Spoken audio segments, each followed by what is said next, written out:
Hey everybody, I'm Tom Vasel. Welcome as we go through the Dice Tower Library shelf by shelf. Today we are going through shelf 3, D.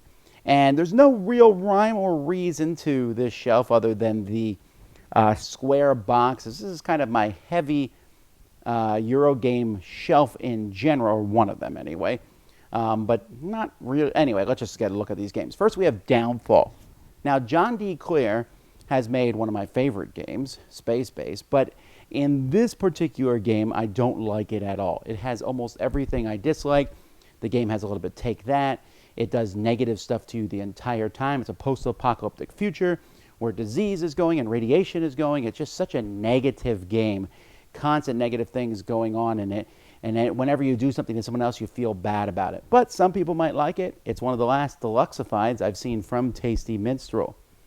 Then we have America, which is a remaking of a game called Fauna. This is a trivia game, but don't fear. It's a trivia game lots of people like in the sense that you only have to guess close to the answer using a map, and really you just need to go watch the review of it. I like this one a lot. Then we have the Village series, or two of the Village series. We have the original here, Village, which I believe was nominated for the Kennerspiel Award, and then My Village. Now, Village has some interesting ideas in it. It's a worker placement type game where you're building stuff, your typical Euro game, but your people die over the course of the game, and you're essentially writing their stories. It's okay. I don't love it, but I don't dislike it. It's kind of okay. My Village, on the other hand, is a game that I like quite a bit. It's the same idea, but they're very different games. My Village is all about dice placement, and you roll piles of dice in this game and using the dice to take different actions. I really enjoy it.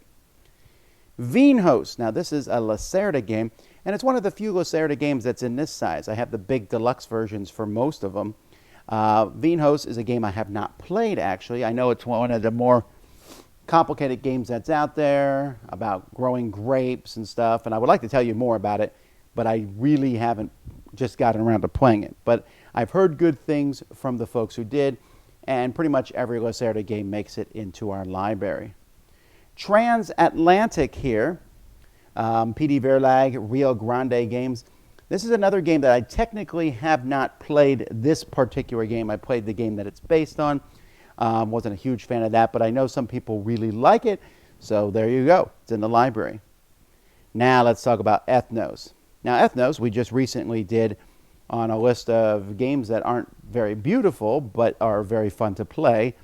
And this one, I really feel that way. I mean, it's more of a disjointed look than an ugly look, but this area control game where you're playing cards to control areas, but also get groups of different fantasy creatures, it just plays so smoothly.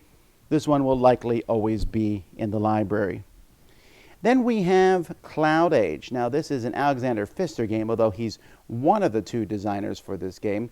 CloudAge is a game that I enjoy. It's essentially you're building up a dirigible and then flying this dirigible across the land using cards and upgrades and things, using cards as different options. There's a really cool map mechanism. I think this game is really fun. It doesn't get the love that the other Pfister games do, but it's also lighter than the other ones. Speaking of another flying game, then we have Yukon Airways. This game here about delivering mail. I really enjoy this one also. Using dice as passengers, and you're just picking them up and traveling around. I'm not sure about the heavy replayability of this one. I think many games are going to turn out to be similar. I mean, the colors and the numbers on the dice will be different each turn. But hey, for the library, it works well.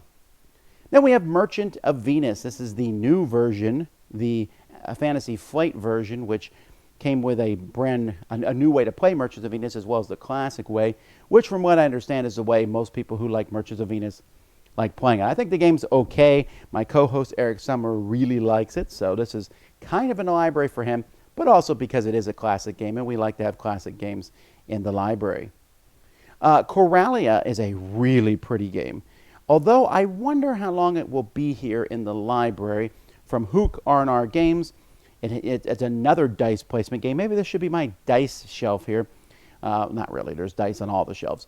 But the Under the Sea You're putting dice out, trying to collect different resources, get points. It's a kind of a point salad style game from Michael Reinach.